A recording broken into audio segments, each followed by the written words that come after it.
لينا لقاء مع موهبة فنية شابة من خلال فقرة ستار أيامنا. وبالتأكيد كل الفنانين اللي احنا بنشوفهم دلوقتي نجوم في سماء الفن وفي عالم الشهرة، بالتأكيد بدأوا حياتهم الفنية بأدوار صغيرة، بأدوار بسيطة، بالتأكيد واجهوا صعوبات كثيرة في بداية حياتهم الفنية، لكن طبعا بالموهبة الحقيقية وبالإرادة وبالعزيمة وبالتحدي قدروا ان هم يكملوا مشوارهم الفني. دايما مع أي موهبة فنية شابة بنحاول نلتقي معاها، بنحاول نعرف بداية الطريق الفني، بنحاول نتعرف على أهم الأعمال الفنية. النهارده ومن خلال فقرة ستار أيامنا معانا الفنان الشاب أحمد نصار. أحمد أهلا بيك معانا يا أحمد. أهلا بيك يا أستاذة حنان. أحمد أنت موهبة فنية شابة في بداية حياتها الفنية، ولكن طبعا يعني أنت شاركت في عدد من الأعمال الفنية الجميلة مع كبار النجوم. أنت شاركت في مسلسل ورد وشوك مع الفنانة صابرين في رمضان 2012، شاركت أيضا في مسلسل ويأتي النهار مع الفنانة القديرة فردوس عبد الحميد والمخرج الكبير محمد فاضل، وكلها يعني أسماء كبيرة في الوسط الفني. هنعرف معاك استفدت منهم ايه واستفدت من خبرات هؤلاء الفنانين الكبار ايه، لكن في البداية عايزة اتعرف على يعني بدايتك الفنية جت ازاي؟ بسم الله الرحمن الرحيم. انا اسمي احمد نصار. بدايتي الفنية جت من خلال الشغل في بعض الكليبات. يعني اشتغلت عدد كبير من الكليبات، والحمد لله ربنا كرمني بعد كده وبدأت أشارك مع نجوم كبار، وكان ليا الشرف إن أنا طبعا أشتغل معاهم.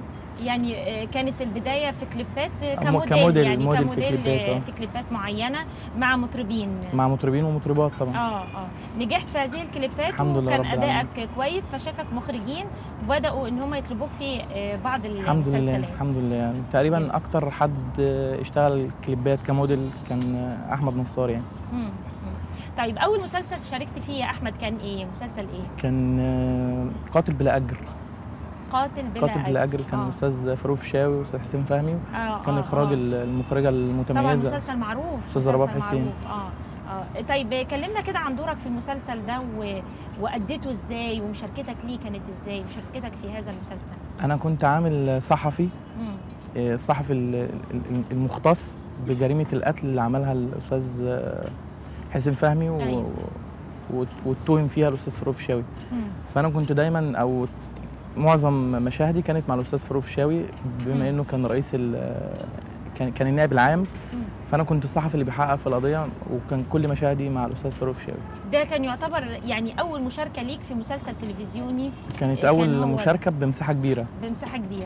طيب قول لي بقى استعديت للدور إزاي، ولما جالك الدور قريته إزاي، وأنت أول مرة تقف وعايز تثبت وجودك وقدام نجم كبير زي الفنان فاروق الفيشاوي يعني؟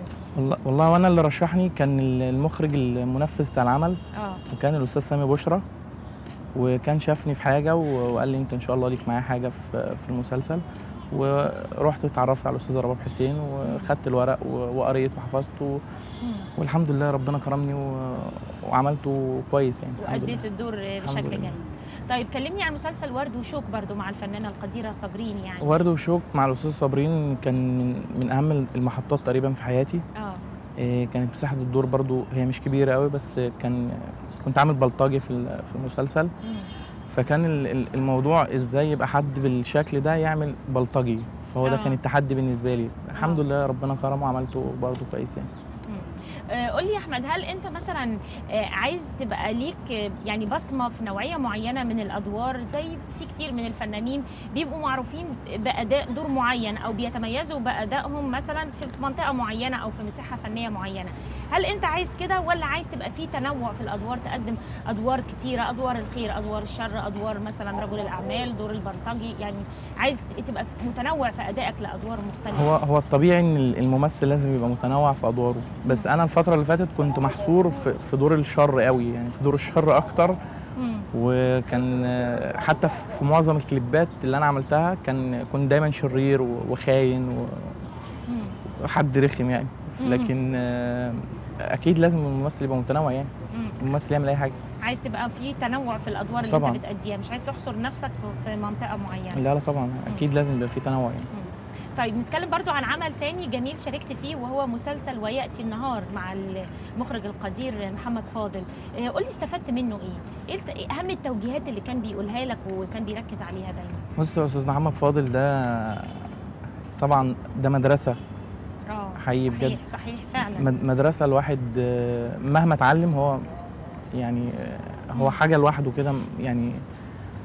انا استفدت منه كتير جدا، وهو هو بيتنرفز شويه، بس هو حد انا عن نفسي استفدت منه. يعني ايه تبقى ممثل، وقفتك قدام الكاميرا، ادائك للدور، احساسك، انفعالك بالدور. ولو عندك حاجه غلط بيقول لك لا انت ممكن تعمليها كده. حد متعاون جدا على فكره. كنت بتعيد المشهد اكتر من مره مثلا بتوجيهاته؟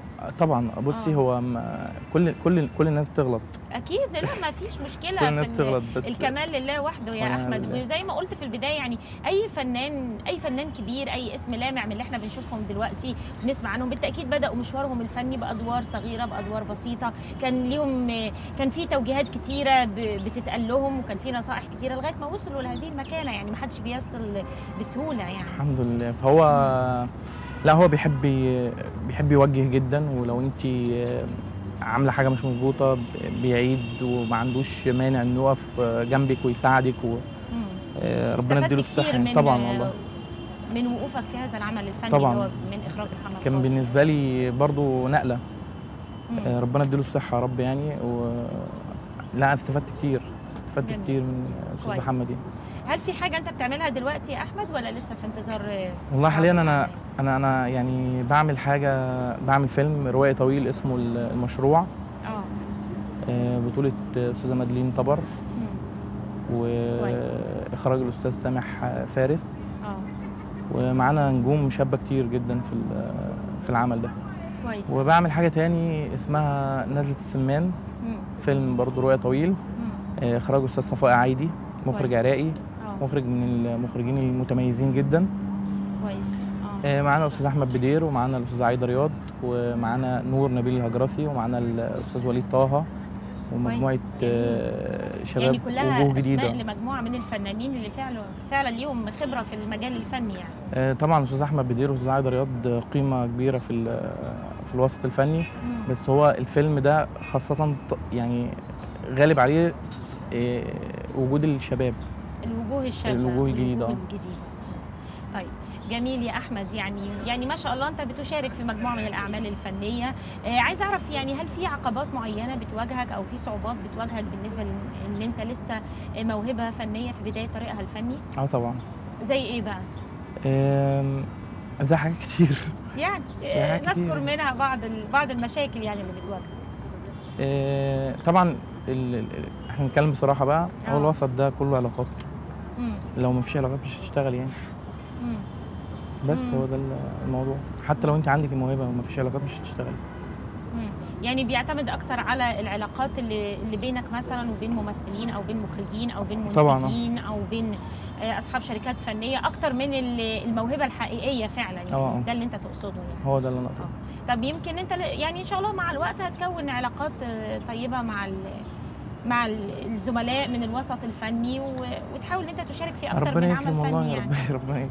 بس اعتقد انت برضو من الناس المحظوظه ان انت شاركت في اعمال فنيه كتير، ويعني بتشارك اهو. يعني احنا كان لينا لقاءات مع عدد من الفنانين او الموهوبين يعني في بدايه حياتهم الفنيه، كان شكوى من قله مشاركتهم او قله الادوار اللي بتعرض عليهم، لكن انت اعتقد يعني محظوظ اكتر من غيرك يعني. والله الحمد لله يا رب. الحمد لله. نشكر ربنا.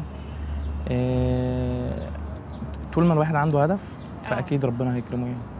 هل في دور معين يا احمد في نهايه لقائنا يعني، هل في دور معين نفسك ان انت تعمله في يوم من الايام؟ نفسك ان انت تأدي شخصيه معينه من خلال عمل فني؟ والله انا نفسي اعمل كل الادوار. نفسي اعمل كل الادوار يعني. لكن كدور معين انا مفيش في ذهنك حاجه واضحه لغايه دلوقتي؟ هل نفسك تشتغل قدام نجم معين، نجم مصري معروف نفسك تشتغل معاه او تشارك معاه في عمل؟ طبعا انا نفسي يبقى الاستاذ كريم عبد العزيز. مع الفنان كريم عبد العزيز. طبعا. جميل. عموما يا احمد احنا بنشكرك جدا على لقائك وعلى وجودك معانا النهارده، وان شاء الله بنتمنى ان احنا نشوفك في المستقبل في اعمال فنيه كبيره وناجحه وفنان متالق في سماء الفن وعالم النجوم. ربنا يخليك يا حنان. نشكرك جدا. مشاهدينا الكرام واصدقائنا الشباب، بكده بنكون وصلنا لنهايه حلقتنا النهارده من ايامنا. بنتمنى تكون كل الفقرات اللي قدمناها لكم نالت الاعجاب. برنامجنا دايما مقدم من الشباب والى الشباب. انتظرونا دايما في نفس الميعاد الاسبوع القادم مع ايامنا، حتى ان نلتقي لكم منا اطيب الامنيات.